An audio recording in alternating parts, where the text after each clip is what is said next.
Hello നമസ്കാരം. ഇന്നത്തെ ക്ലാസ്സിൽ നിങ്ങളുടെ മുമ്പിൽ അവതരിപ്പിക്കാൻ പോകുന്നത് get element by class name എന്ന മെത്തേഡിനെ കുറിച്ചാണ്. ഓക്കെ, ഇതെന്തിനാണ് ഉപയോഗിക്കുന്നത് വെച്ചാൽ നമ്മൾ ഇതിനു മുമ്പ് ഐ ഡിയും അതേപോലെ തന്നെ ക്ലാസും പറഞ്ഞിട്ടുണ്ട്.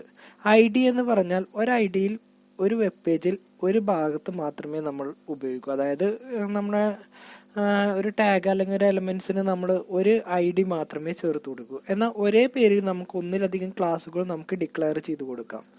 അപ്പോൾ get element by class name ഉപയോഗിച്ചിട്ട് നമുക്ക് ഡോക്യുമെന്റിൽ ആ ക്ലാസ് എവിടെയൊക്കെയാണോ ചേർത്ത് കൊടുത്തിട്ടുള്ളത് അവിടെയുള്ള വാല്യൂസിനൊക്കെ നമ്മൾ കൊടുക്കുന്ന വാല്യൂസിനെ അടിസ്ഥാനമാക്കിയിട്ട് നമുക്ക് ചേഞ്ച് ചെയ്യാം. ഓക്കെ, അപ്പോൾ get element by class name എന്ന് പറയുമ്പോൾ ഇതിൻ്റെ ഉള്ളത്തെ വാല്യൂസ് ഒക്കെ നമുക്ക് ഒരു അറേൻ്റെ ഉള്ളിലേക്കായിട്ടായിരിക്കും സ്റ്റോർ ചെയ്യുക. എന്നിട്ട് അതിൻ്റെ ഓരോ പൊസിഷൻസ് അനുസരിച്ച് നമുക്ക് ആ മെത്തേഡിനെ, അതായത് ഏത് എലമെന്റ്സിനാണോ നമുക്ക് ചേഞ്ച് ചെയ്യേണ്ടത് അത് നമുക്ക് ചേഞ്ച് ചെയ്ത് കൊടുക്കാം.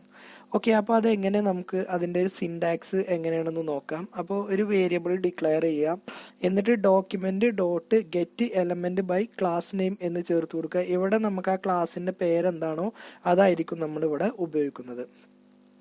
ഓക്കെ, അപ്പോൾ ഇത് ഉപയോഗിച്ചിട്ട് നമുക്കൊരു എക്സാമ്പിൾ ചെയ്ത് നോക്കാം. അപ്പോൾ ഇതിനെക്കുറിച്ച് കൂടുതലായിട്ട് നമുക്ക് മനസ്സിലാക്കാൻ കഴിയും. ഓക്കെ, സാധാരണ ചെയ്യുന്ന രൂപത്തിൽ തന്നെ നമ്മളൊരു വെബ് പേജ് സ്റ്റാർട്ട് ചെയ്യാണ്. ഓക്കെ, ഇതിൻ്റെ ഉള്ളിൽ നമ്മൾ HTML ആണ് കൊടുക്കുന്നത്. അപ്പോൾ നമ്മളിവിടെ വന്ന് HTML നിന്ന് ചേർത്ത് കൊടുത്തു. ഇവിടെ നമ്മളൊരു ഡിവ് ക്രിയേറ്റ് ചെയ്യാണ്. ഡിവ് എന്നിട്ട് ഇതിൻ്റെ ഡിവ് നമ്മൾ എക്സാമ്പിൾ എന്നാണ് നമ്മൾ ഇതിന് ഡിവ് ചേർത്ത് കൊടുക്കുന്നത്. ഓക്കെ, ഡിവ് നമ്മൾ എക്സാമ്പിൾ എന്ന് ചേർത്ത് കൊടുത്തു. അതിനുശേഷം നമുക്ക് ഇതിൻ്റെ ഉള്ളിൽ എന്ത് ടെക്സ്റ്റ് ആണോ വേണ്ടത് അത് നമുക്കിവിടെ ചേർത്ത് കൊടുക്കുക. ഇറ്റ് ഈസ് ചേഞ്ചിങ് ഏരിയ എന്ന് ചേർത്ത് കൊടുക്കുന്നുണ്ട്. ഇഷ്ടമുള്ളത് നമുക്ക് എന്താണോ അത് നമുക്ക് ഇഷ്ടമുള്ളത് ചേർത്ത് കൊടുക്കുക. ഇതന്നെ ചേർത്ത് കൊടുക്കണമെന്നില്ല, എന്ത് വേണമെന്നുണ്ടെങ്കിലും ചേർത്ത് കൊടുക്കാം. ഓക്കെ, ഇനി ഇതേ രൂപത്തിൽ തന്നെ, അതായത് ഇതേ ക്ലാസ് നെയിമിൽ തന്നെ ഇതിൻ്റെ താഴെ തന്നെ ഒരു രണ്ടാമത്തെ ഒരു ഡിവിഷനും കൂടി ക്രിയേറ്റ് ചെയ്യുന്നുണ്ട്. പ്രത്യേകം ശ്രദ്ധിക്കണം, രണ്ടിനും ഒരേ ക്ലാസ് നെയിമാണ് വന്നിട്ടുള്ളത്. ഓക്കെ, ഇവിടെ നമ്മൾ ചേഞ്ച് ചെയ്യാത്തതാണ്. It is not changing area എന്ന് നമ്മളിവിടെ ചേർത്ത് കൊടുക്കുന്നുണ്ട്. ഓക്കെ, ഇത്രയും ചെയ്തതിന് ശേഷം നമ്മളിവിടെ വന്ന് ഒരു ബട്ടൺ കൂടി ക്രിയേറ്റ് ചെയ്യാണ്. ഓക്കെ, അതിൽ ക്ലിക്ക് ചെയ്യുമ്പോഴാണ് നമുക്ക് ആ ഫംഗ്ഷന് വർക്ക് ചെയ്ത് വരേണ്ടത്. അപ്പോൾ നമ്മളൊരു ബട്ടൺ ഇവിടെ ക്രിയേറ്റ് ചെയ്തു, സബ്മിറ്റ് ബട്ടണാണ്. അപ്പോൾ സബ്മിറ്റ് എന്ന് നമ്മളിവിടെ സെലക്ട് ചെയ്തു. ഇതിൻ്റെ ഉള്ളിൽ നമ്മളൊരു ഓൺ ക്ലിക്ക് ചേർത്ത് കൊടുക്കുന്നുണ്ട്. ഓൺ ക്ലിക്ക് നമുക്ക് ഫംഗ്ഷൻ ചേർത്ത് കൊടുത്തതിന് ശേഷം നോക്കാം. ഇനി ഞാനിതിവിടെ വന്ന് ടെസ്റ്റ് ഇയർ എന്ന് ചേർത്ത് കൊടുക്കുന്നുണ്ട്. എന്താണോ നമുക്ക് ഇഷ്ടമുള്ളത് ചേർത്ത് കൊടുക്കാം. ഇനി നമ്മളിവിടെ വന്ന ഒരു ഫംഗ്ഷന് ക്രിയേറ്റ് ചെയ്യണം. അപ്പോൾ ഫംഗ്ഷന് നമ്മൾ ജാവാസ്ക്രിപ്റ്റിലാണ് ചേർത്ത് കൊടുക്കുന്നത്. അപ്പോൾ നമ്മളിവിടെ സ്ക്രിപ്റ്റ് എന്ന് ചേർത്ത് കൊടുത്തു. അതിനുശേഷം ഇവിടെ വന്ന് ഫംഗ്ഷൻ എന്ന് ചേർത്തു. ഫംഗ്ഷൻ്റെ പേര് നമ്മളിവിടെ ചേർത്ത് കൊടുത്തു. ഞാൻ മൈ ഫംഗ്ഷൻ എന്നാണ് ചേർത്ത് കൊടുത്തിട്ടുള്ളത്. എന്ത് വേണമെന്നുണ്ടെങ്കിലും ചേർത്ത് കൊടുക്കാം. എന്നിട്ട് ഇവിടെ വന്ന് ബ്രാക്കറ്റ് ഓപ്പൺ ചെയ്തു. ഇതിൻ്റെ ഉള്ളിൽ നമ്മളൊരു വേരിയബിൾ ഡിക്ലെയർ ചെയ്തു, x. Okay, equal to document dot get element by class name എന്ന് ചേർത്ത് കൊടുത്തു. ഇവിടെ നമ്മൾ ക്ലാസ് ആയിട്ട് എടുക്കുന്നത് നമ്മളിവിടെ വന്ന് എക്സാമ്പിൾ ആണ്. അപ്പോൾ സിംഗിൾ കൊട്ടേഷൻ്റെ ഉള്ളിൽ നമ്മളിവിടെ വന്ന് എക്സാമ്പിൾ എന്ന് ചേർത്ത് കൊടുത്തു. ഓക്കെ, ഇനി ഇതിന് ശേഷം നമുക്കത് ഏത് വാല്യൂവിലേക്കാണോ ചേഞ്ച് ചെയ്യേണ്ടത് അത് നമുക്കിവിടെ ചേർത്ത് കൊടുക്കുക. ഇപ്പോൾ ഇവിടെ നമ്മൾ ഈ ഒന്നാമത്തെ ഡിവിഷൻ മാത്രമാണ് ചേഞ്ച് ചെയ്യുന്നത്. അപ്പോൾ ഇതിൻ്റെ ഉള്ളിൽ എക്സ് അറേ ആയിട്ടാണ് വാല്യൂസ് നമുക്ക് ഇതിലേക്ക്, അതായത് ഈ എക്സിലേക്ക് നമുക്ക് ആഡ് ചെയ്യുന്നത്. അപ്പോൾ ഇതിൽ ഒന്നാമത്തെ ഈ എക്സാമ്പിൾ എന്നുള്ള ക്ലാസ് x0 എന്ന രൂപത്തിലും ഇനി രണ്ടാമത് കൊടുക്കുന്നത് x1 എന്ന രൂപത്തിലും അറേ രൂപത്തിലാണ് ഈ എക്സിലേക്ക് സ്റ്റോർ ചെയ്യുന്നത്.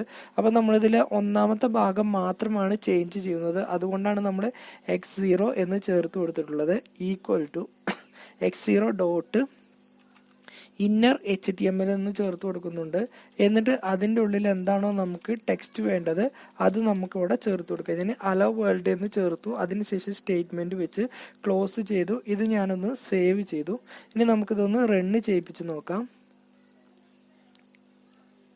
ഓക്കെ, അപ്പോൾ നമുക്ക് റൺ ചെയ്യിക്കുമ്പോൾ ഇവിടെ ഒന്നാമത് കൊടുത്ത ഈ ഇറ്റ് ഈസ് ചേഞ്ചിങ് ഏരിയ നമുക്ക് ആദ്യം കാണിച്ചു തരുന്നുണ്ട്. അതേപോലെ നമുക്ക് it is not changing area എന്ന് പറഞ്ഞ് രണ്ടാമത്തത് കാണിച്ചു തരുന്നുണ്ട്. അതേപോലെ ഇതിൻ്റെ താഴെ ഒരു ബട്ടണും നമുക്ക് കാണിച്ചു തരുന്നുണ്ട്. അതിൽ ക്ലിക്ക് ചെയ്യുമ്പോഴാണ് നമുക്കിത് ചേഞ്ച് ചെയ്ത് വരേണ്ടത്. അപ്പോൾ ഇതിൽ ക്ലിക്ക് ചെയ്യുമ്പോൾ ഓക്കെ, ചെറിയൊരു ഇവിടെ വന്ന് നമ്മൾ ഈ ഫംഗ്ഷൻ ഒന്ന് ഡിക്ലെയർ ചെയ്ത് കൊടുക്കണം. അപ്പോൾ ഫംഗ്ഷൻ്റെ പേര് മൈ ഫംഗ്ഷൻ എന്നാണ്. അതുകൂടി ഇവിടെ ചേർത്ത് കൊടുക്കുക.